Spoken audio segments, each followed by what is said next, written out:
तो दोस्तों, मैं सुरेंद्र महरिया। दोस्तों, पिछली वीडियोज़ मैंने बुक्स के बारे में चर्चाएँ की और अब मैं बात करने वाला हूँ अपने जो शॉर्ट नोट्स थे उनकी मैं चर्चा कर लूँ आपके साथ।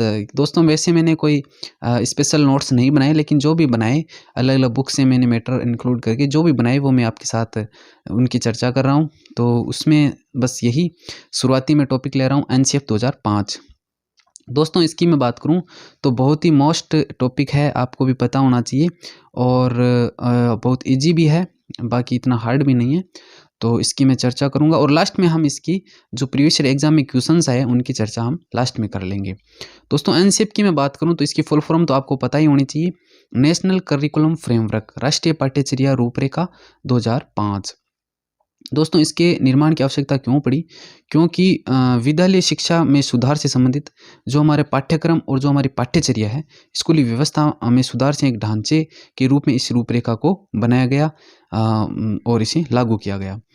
तो जो 2005 की जो रूपरेखा थी, इससे पहले 3 अन्य रूपरेखाओं का निर्माण किया गया।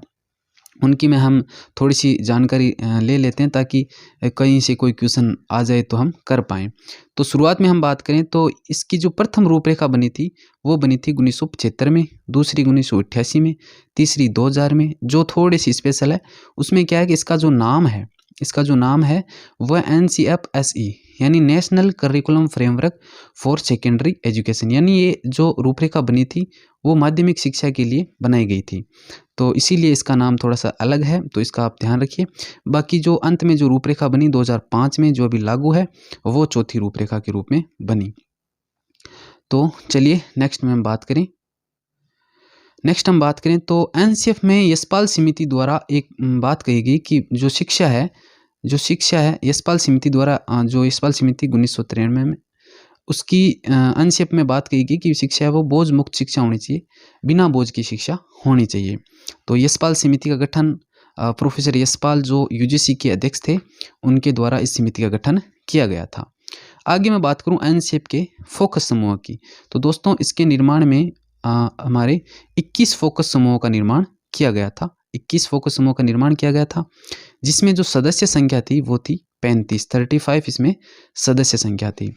और इसको लागू जब किया गया तो 22 भाषाओं में, कितनी 22 भाषाओं में और 17 राज्यों में इसे लागू किया गया। ये शुरुआती जानकारी हमें ध्यान होना चाहिए, इनसे कई बार क्वेश्चंस आते हैं कि कितने फोकस समूह हैं, कितनी भाषाओं में, कितने राज्यों में, तो इस प्रकार से क्वेश्चंस आ जाते हैं और ये तो मोस्ट है ही, कई बार क्वेश्चंस आते हैं इसे। जो इसका जो उद्धरण है वो रविंद्रनाथ टैगोर के द्वारा रचित जो निबंध है सभ्यता और प्रगति निबंध है, उससे इसका उद्धरण लिया गया है एनसीएफ का। ठीक है दोस्तों, ये शुरुआती जानकारी आपको इसमें ध्यान रखनी है। और इसके निर्माण की हम बात करें, एनसीएफ की निर्माण की अगर हम बात करें तो इसका जो निर्माण है एनसीएफ का जो निर्माण है वो एचआरडी मंत्रालय की पहल पर, जो अब शिक्षा मंत्रालय है, जो पहले मानव शिक्षा मंत्रालय जो था, मानव संसाधन मंत्रालय, जो अब शिक्षा मंत्रालय हो गया है, उसकी पहल पर एनसीईआरटी द्वारा इसका निर्माण किया गया और इसकी जो स्वीकृति दी गई वो CABE द्वारा इसकी स्वीकृति दी गई, central advisory board of education, इसके द्वारा इसकी स्वीकृति दी गई। तो इसकी ये शुरुआती जानकारी थी। अब हम बात करेंगे इसके मोस्ट इम्पोर्टेंट, जिनसे बहुत बार क्वेश्चंस आते हैं, उनकी हम चर्चा करेंगे। तो इसमें जो अध्याय हैं वो 5 एनसीएफ में 5 अध्यायों का निर्माण किया गया, 5 अध्याय का निर्माण किया गया। वो कौन कौन से, आपको प्रत्येक अध्याय का नाम ध्यान में होना चाहिए। तो पहला जो अध्याय था वो था परिप्रेक्ष्य, दूसरा है सीखना और ज्ञान, तीसरा है पाठ्यचर्या के क्षेत्र, स्कूल की व्यवस्था व आकलन, और चौथा जो है वो विद्यालय व कक्षा का वातावरण, और 5वां जो अध्याय है वो है व्यवस्थागत सुधार। तो एनसीएफ में 5 अध्यायों का निर्माण किया गया, जिसमें आपको ये बता दिए 500 अध्याय और 5 ही मार्गदर्शक सिद्धांत बताए गए। ये आपको बिल्कुल आपको ध्यान में होना ही चाहिए, याद होने चाहिए। तो 5 अध्याय और 5 ही मार्गदर्शक सिद्धांत का निर्माण किया गया। आपको एक बात बता दूं कि ये जो 5 मार्गदर्शक सिद्धांत थे जिनकी हम चर्चा करेंगे आगे, तो ये 5 मार्गदर्शक सिद्धांत, जो ये पहला अध्याय है परिप्रेक्ष्य, इसके अंदर ये 5 मार्गदर्शक सिद्धांत दिए हुए हैं। बस इसे भी कई बार पूछ लिया जाता है क्वेश्चंस, तो मैंने बता दिया। आगे हम बात करें 5 मार्गदर्शक सिद्धांत की। तो पहला जो सिद्धांत है ये तो बिल्कुल आपको याद होने चाहिए। इसमें क्योंकि इसमें कई बार इस प्रकार क्वेश्चंस आते हैं कि कौन सा सिद्धांत है इनमें से, अनशिप के अकॉर्डिंग सिद्धांत कौन सा है कौन सा नहीं है, तो ये आपको याद होने चाहिए। तो पहला सिद्धांत जो है वो है ज्ञान को स्कूल के बाहरी जीवन से जोड़ना। जो बालक का जो ज्ञान है उसको विद्यालय के बाहरी जीवन से भी जोड़ना। स्कूली शिक्षा तो देनी ही देनी है, साथ ही साथ उसके बाहरी जो व्यावहारिक नॉलेज है वो भी उसे होना चाहिए, तो बाहरी जीवन से जोड़ना। फिर दूसरा है रटन प्रणाली से मुक्ति, ये आपको पता ही है कि रटन पद्धति नहीं होनी चाहिए। तीसरा इसका जो सिद्धांत है वो है पाठ्य पुस्तक केंद्रित न होकर चहुमुखी विकास, यानी जो बालक का जो विकास है वो ओनली पाठ्य पुस्तक केंद्रित ही ना हो, बाकी उसका चारों ओर का सभी प्रकार का उसका विकास होना चाहिए। चौथा इसमें जो सिद्धांत दिया है वो है परीक्षा प्रणाली लचीली व कक्षा कक्ष की गतिविधियों से जोड़ना। जो हम परीक्षा प्रणाली है उन्हें, जो परीक्षा प्रणाली है उसे लचीली बनाया जाए ताकि उसमें कोई भी सुधार किया जा सके, और कक्षा कक्ष की सभी प्रकार की गतिविधियों से उसे जोड़ा जाना चाहिए। तो ये 4 सिद्धांत तो ये हो गए। और लास्ट 5वें सिद्धांत की हम बात करें तो वो सिद्धांत है बच्चों का ऐसे नागरिकों के रूप में निर्माण या विकास जिसमें प्रजातांत्रिक व्यवस्था के अंतर्गत राष्ट्रीय मूल्यों में आस्था हो। किसमें? राष्ट्रीय मूल्यों में आस्था हो। तो ये 5 इसके सिद्धांत हो गए।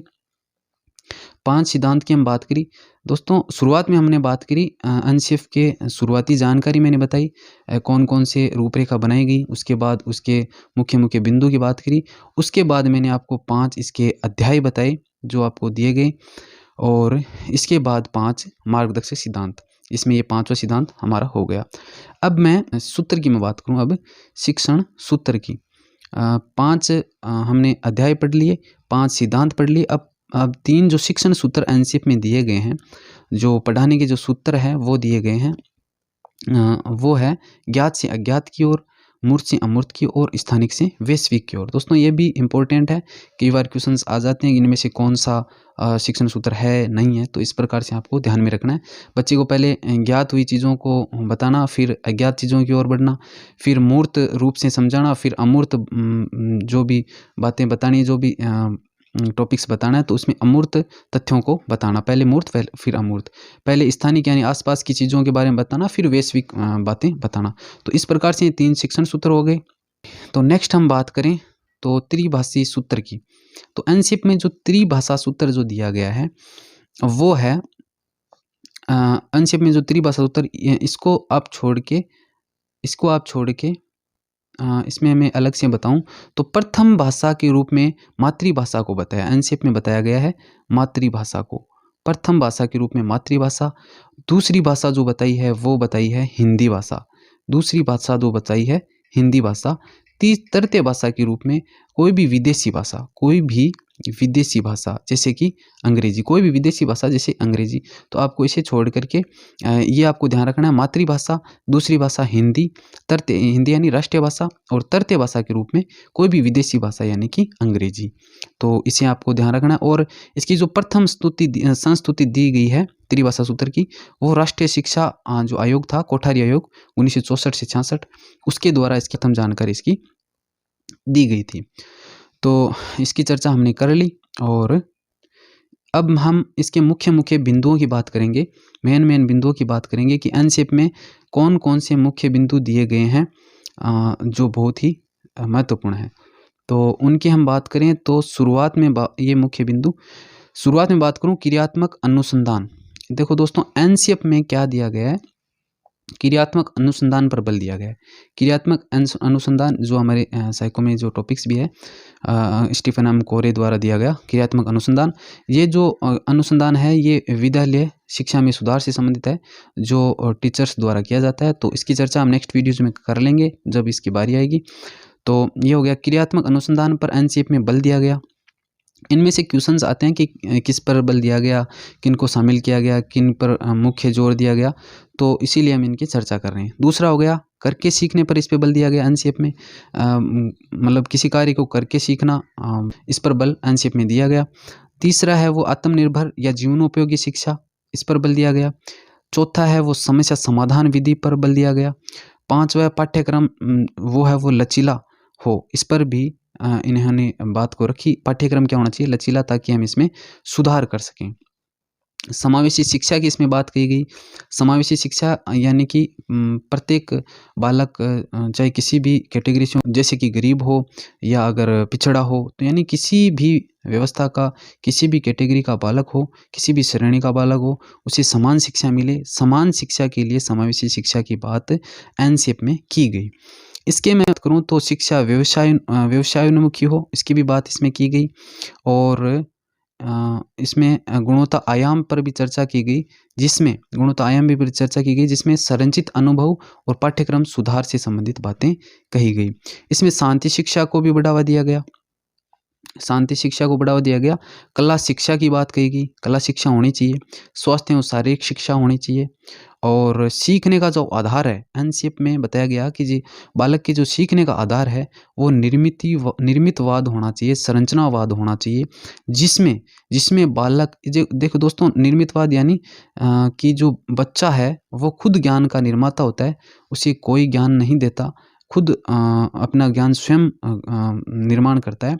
जबकि शिक्षक जो है वो ओनली एक फैसिलिटेटर होता है, यानी सुविधा प्रदाता होता है। तो इसकी बात निर्मितवाद की बात एनसीएफ में की गई, ये भी मोस्ट है, ध्यान रखना। और शांति शिक्षा के बारे में भी कई बार आ चुका है, गुणवत्ता आयाम का भी आ चुका है, समावेशी शिक्षा, ये सभी मोस्ट टॉपिक्स हैं, पॉइंट्स हैं, वो मैं बता रहा हूँ। आगे है इसका जो आदर्श कालांश है वो 35 मिनट बताया एनसीएफ में। जो एक पीरियड है आदर्श पीरियड, उसका 35 मिनट इसमें समय बताया है। और शिक्षक छात्र अनुपात इसमें 40:1 बताया गया है। और आगे अनुपात, शिक्षक छात्र अनुपात की हम बात, जैसे हम आरटी 2009 पढ़ेंगे तो उसमें भी चर्चा कर लेंगे। तो इसमें जो छात्र अनुपात बताया है वो 40:1 बताया गया है। इसके अलावा एनसीएफ में जो है वो कंप्यूटरी शिक्षा, जो कंप्यूटर की शिक्षा है उसको भी अनिवार्य माना गया।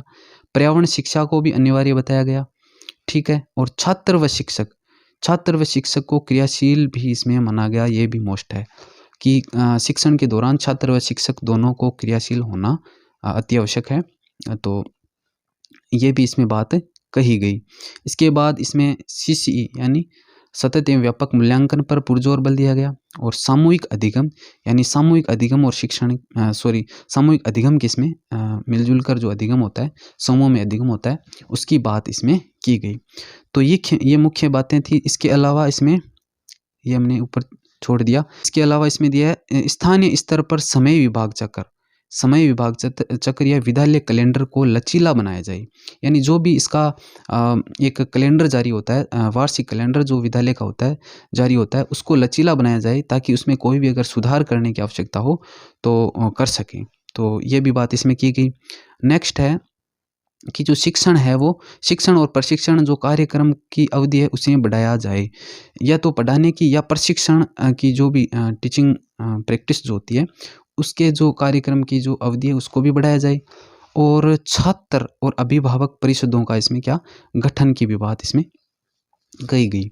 तो ये एनसीएफ की मुख्य बातें थी, वो मैंने आपको बताई। दोस्तों इस वीडियो के नेक्स्ट पार्ट की हम अगले वीडियो में चर्चा करेंगे, क्योंकि मेरे लिए वीडियो थोड़ा सा लंबा हो चुका है, क्योंकि थोड़ी सी अपलोड करने में फिर समस्या रहती है, इसलिए हम नेक्स्ट वीडियो में इसकी थोड़ी जो जानकारी रही है उसकी चर्चा कर लेंगे। साथ ही इसके जो प्रीवियस ईयर एग्जाम के जो क्वेश्चंस है उनकी भी चर्चा हम नेक्स्ट वीडियो में कर लेंगे, ताकि हमें आसानी हो कि किस प्रकार से क्वेश्चंस आ रहे हैं, हमें उसकी समझ हो। तो ये मैंने आपके साथ चर्चाएँ की एनसीएफ की सामान्य जानकारी प्लस इसके मुख्य बिंदु जो हमारे एग्ज़ाम के लिए अति महत्वपूर्ण है, उनकी चर्चा मैंने इस वीडियो में की। और आप भी इसी प्रकार से नोट्स अपने तैयार कर सकते हैं, ताकि हमारी तैयारी बेहतरीन हो। तो दोस्तों तैयारी जारी रखिए और मिलते हैं हम नेक्स्ट वीडियो में। तब तक के लिए जय हिंद।